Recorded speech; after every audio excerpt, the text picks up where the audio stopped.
Good morning student. हम लोग next class में प्रबंध के उद्देश्य तक पढ़ लिए थे। आज हम लोग पढ़ेंगे प्रबंध का महत्व। प्रबंध का महत्व का क्या है? प्रबंध का बहुत सारा महत्व होता है कि हमें प्रबंध क्यों ज़रूरी है और किसके लिए ज़रूरी है। हमने आपको बता चुका है पिछले ही क्लास में कि प्रबंध का महत्व एक कंपनी, फर्म और हर तरह की चीज़ों में ज़रूरी है। जहाँ पे मानवीय कार्यों का प्रयोग किया जाता है वहाँ प्रबंध की बहुत आवश्यकता होती है। तो आज हम लोग पढ़ रहे हैं प्रबंध का महत्व। तो उसमें सबसे पहला हम लोग देखते हैं कि प्रबंध से हमें क्या फ़ायदा मिलता है। प्रबंध से न्यूनतम प्रयत्नों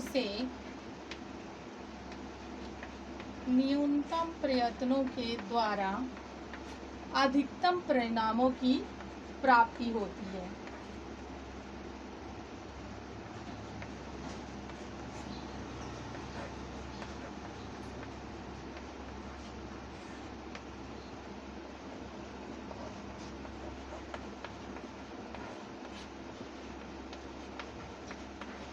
न्यूनतम प्रयत्नों द्वारा अधिकतम परिणामों की प्राप्ति होती है। प्रबंध से जब हम लोग कोई भी चीज़ को प्रबंध के द्वारा करते हैं, किसी भी चीज़ को पूरा करना है और उसमें हमने प्रबंध को मिला दिया, जैसे मैंने आपको कहा था anything plus management equal to 100% result.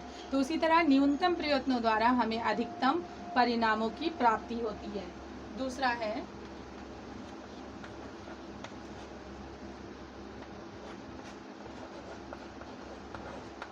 कटु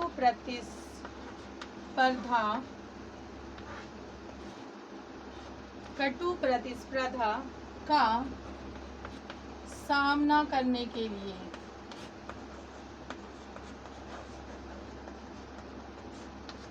हमें पता है कि आज हर जगह कंपटीशन का टाइम है और हर जगह कंपटीशन ही कंपटीशन है। कटु प्रतिस्पर्धा का मतलब होता है कंपटीशन का सामना करना। अगर हम उस कंपटीशन में पीछे रह जाएंगे तो हमारा बिजनेस बिल्कुल तरह से पीछे हो जाएगा। इसीलिए हमें कटु प्रतिस्पर्धा का सामना करना है।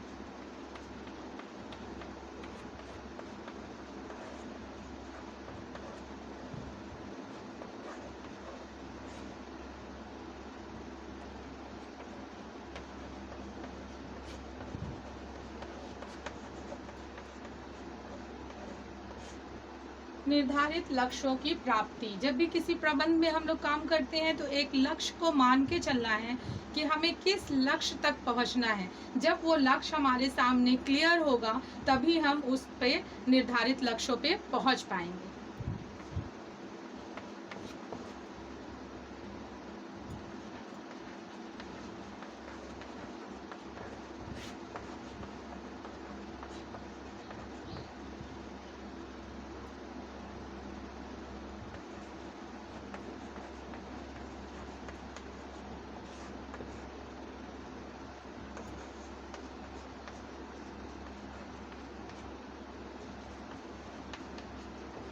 तकनीकी एवं अनुसंधान का लाभ उठाना। हम किसी भी कार्य को जब कर रहे हैं तो हमें उसे नए तरीके से करना है।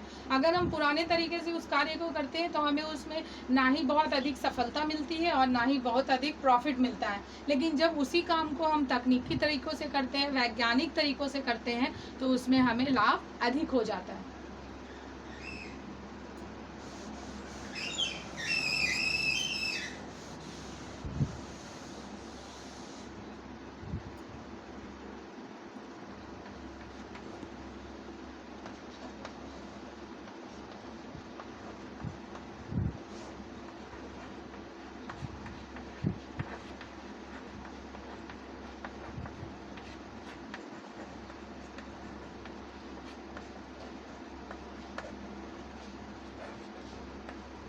हमें उद्देश्यों का निर्धारण करना है। एक उद्देश्य बना के चलना है कि हम जिस कार्य को कर रहे हैं उसको करने में हमें कहाँ तक पहुँचना है, या अगर किसी सामान का उत्पादन कर रहे हैं तो उससे कितना उत्पादन करना है, कितने समय में उत्पादन करना है, ये उद्देश्य हमारे ध्यान में होना चाहिए। और मैनेजमेंट में जो लोग कार्य कर रहे हैं उनके पास ये पूरा उद्देश्य होना चाहिए, क्योंकि जब उद्देश्य होता है तो उसे पूरा करने में आसानी होती है। अगर बिना किसी उद्देश्य के कार्य किया जाए तो वो पूरा नहीं किया जा सकता, या फिर बहुत समय में पूरा किया जाता है।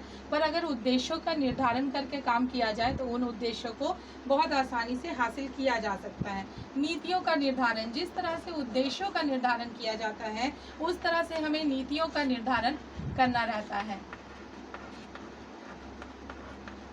एक नीति बना के चलना है, वो नीति को सब लोग मानेंगे, ऊपर से नीचे तक जितने भी लोग हमारे बिजनेस पे काम कर रहे हैं या जितने भी मजदूर कार्य कर रहे हैं, वो उस नीतियों को मानकर अगर चलते हैं तो वो काम आसानी से और जल्दी अच्छे ढंग से हो जाता है। नेक्स्ट है श्रमिकों की समस्याओं का समाधान।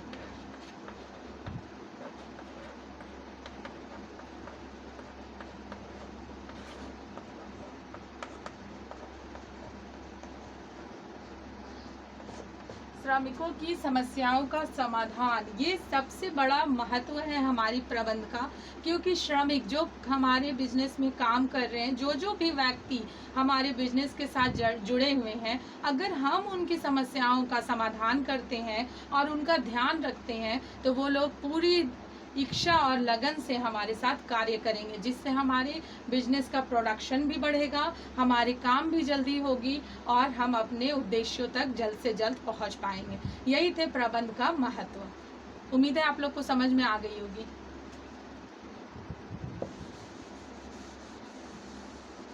प्रबंध का महत्व पढ़ने के बाद हमें इसी चैप्टर में देखना है समन्वय। तो समन्वय किसे कहते हैं?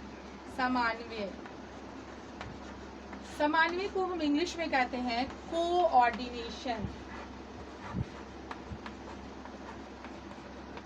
इसको अगर सिंपल मीनिंग में कहा जाए तो हम इसे कंधे से कंधे मिलाकर चलना भी कह सकते हैं। समन्वय, एक दूसरे के साथ समन्वय रखना, एक दूसरे के साथ मिलकर कार्य करना ही कोऑर्डिनेशन या समन्वय कहलाता है। बिखरे हुए तंत्रों को बिखरे हुए तत्वों को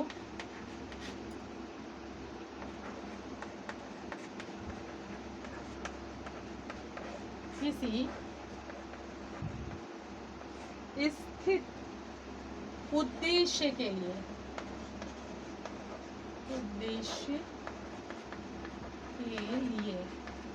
बिखरे हुए तत्वों को किसी उद्देश्य के लिए श्रृंखलाबद्ध करना